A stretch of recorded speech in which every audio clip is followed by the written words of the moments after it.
Who is that woman? And why is she holding your baby?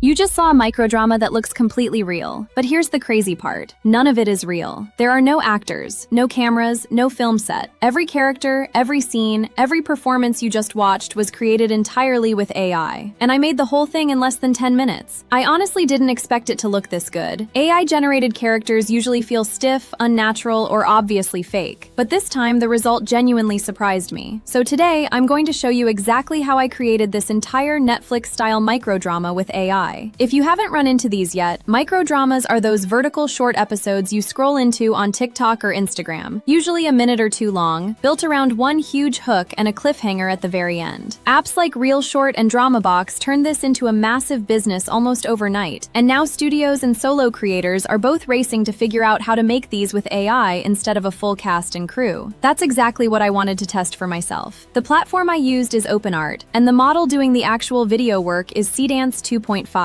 Here's why that matters for this specific format. Seedance 2.5 can generate a full 30 seconds in one continuous take, with the dialogue and the sound built into the same generation as the video, not added afterward. For a drama scene, that is huge because it means the acting and the audio are actually happening together instead of getting stitched on top of each other after the fact. Alright, let's actually build this. If you want to try OpenArt yourself, the link is in the description below. Go sign up and follow along with me. Before I opened anything, I picked my story. Microdramas lean on a handful of tropes because those tropes just work. I went with a classic one. A woman finds out on her wedding night that her husband already has a secret family. Instant tension, clear setup. First stop inside OpenArt is the character tool. I clicked create character and built my two leads. You can either describe them in text or start from a reference image if you already have a specific face in mind. I went with text, gave her a name, described her look, and OpenArt handed me back a set of options to pick from. Once I chose one, it built out a full reference sheet for her. Front view, side view, close-up, so she doesn't drift or turn into a slightly different person once she gets dropped into a new scene later. I did the exact same thing for the setting. I wanted a huge ballroom for the wedding reception, so I generated that as a reference image too and saved it right alongside my characters. One thing worth knowing, Seedance 2.5 can pull in up to 50 reference files in a single generation, images, video clips, even audio. So as your story grows, you can keep dropping in returning characters or new locations without ever losing that consistency. Now for the part that actually makes this feel like drama and not just a random clip, I went to video, switched the model over to Seedance 2.5, and uploaded my references, both characters and the ballroom, tagging each one with the @ symbol so the model knows exactly who is who in the scene. I set the aspect ratio to vertical, 9:16, since that's what every microdrama app runs on. Here's the part most people get wrong with this model. You don't just throw one vague sentence at Seedance 2.5 and hope for the best. Since it can hold 30 seconds in a single shot, you actually write it out almost like a mini script using timestamps. Mine looked something like this. 0 to 8 seconds, she opens the door and sees another woman inside holding a baby. 8 to 18 seconds, the dialogue plays out, her voice shaking as she asks who this woman is. 18 to 30 seconds, her husband steps in behind her and we hold on his face right as it cuts to black. Breaking it down like that is what actually gives you a scene with a beginning, middle, and end, instead of two people just standing around doing nothing. I hit generate and I'm not going to lie, the result stopped me for a second. The lip sync actually landed. Her reaction when the door opens looked like a real actress caught off guard, not that stiff AI blink you usually get. And because the audio generates in the same pass as the video, the gasp, the room tone, her voice, all of it lined up without me having to touch a separate audio tool afterward. From there, it's basically repetition. Same two leads, same reference sheet, new location, new beat, new cliffhanger. I ended up building 4 scenes this way, and every single one had to end on a hook, because that's not optional in this format. That is literally the whole business model behind these apps. Every episode has to leave you needing the next one. Once I had all my clips, I brought them into CapCut, dropped them in order, added captions since most people watch these on mute in public, and exported the whole thing.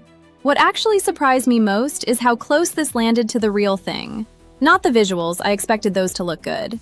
It was the acting, the pacing, the way the ending genuinely made me want to keep watching. That's the hard part to fake, and AI actually pulled it off. And you don't need this to turn into a whole new career to get something out of it. Even if you just want to make one dramatic short for fun, or you're testing whether this could actually be a real project for you, this is by far the fastest way I have found to go from a rough idea to something that looks produced.